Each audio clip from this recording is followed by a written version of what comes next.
સુરેન્દ્રનગરના થાનમાં લાગી બેદરકારીની ભીષણ આગ। મગફળીના સરકારી ગોડાઉનમાં ભીષણ આગ લાગતા 50,000 કિલોથી વધુ મગફળી બળીને ખાખ થઈ ગઈ। ટેકાના ભાવે ખરીદેલી મગફળીને એફસીઆઈ ગોડાઉનમાં રાખવામાં આવી હતી। જો કે સવારે એ જ ગોડાઉનમાં અચાનકથી આગ લાગતા મગફળીની 25,000થી વધુ બોરી બળીને રાખ થઈ ગઈ।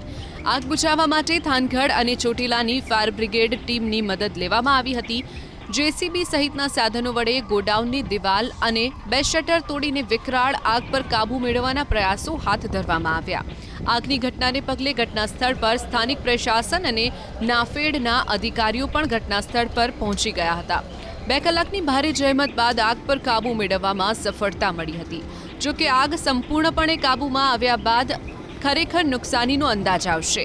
આગની ઘટનામાં સૌથી મોટી બેદરકારી એ પણ સામે આવી કે ગોડાઉનમાં ન તો સીસીટીવી ફૂટેજ છે કે ન તો આગ બુઝાવવા માટે ફાયરના કોઈ સાધનો। ત્યારે આગ શોર્ટ સર્કિટથી લાગી છે કે પછી કોઈ ષડયંત્ર છે તે તપાસ બાદ જ બહાર આવશે। સુરેન્દ્રનગરના થાનમાં મગફળીના ગોડાઉનમાં લાગેલી આગની ઘટનાને ભાજપના સહકારી આગેવાન દિલીપ સંઘાણીએ ગણાવી કૌભાંડની આગ। એબીપી અસ્મિતા સાથે વાત કરતા દિલીપ સંઘાણીએ આશંકા વ્યક્ત કરી છે, આગ ક્યારેય સામાન્ય સંજોગોમાં લાગતી નથી। કૌભાંડ થાય અથવા કૌભાંડ કરવા માટે આગ લગાડવામાં આવી છે। ભૂતકાળમાં મગફળીના ગોડાઉનમાં લાગેલી આગનો રિપોર્ટ હજુ આવ્યો નથી, ત્યારે ગોડાઉનમાં માલિક, અધિકારી, કર્મચારીઓની કૌભાંડમાં સંડોવણી હોય તેની યોગ્ય તપાસ થાય તેવી દિલીપ સંઘાણીએ માંગ કરી।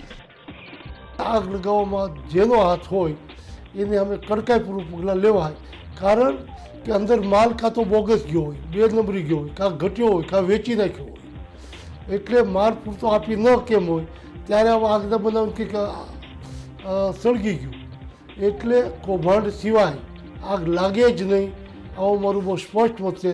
આ કૌભાંડમાં જે સંડોવાયેલા હોય એને અમે કડકાઈપૂર્વક પગલાં લેવા જોઈએ।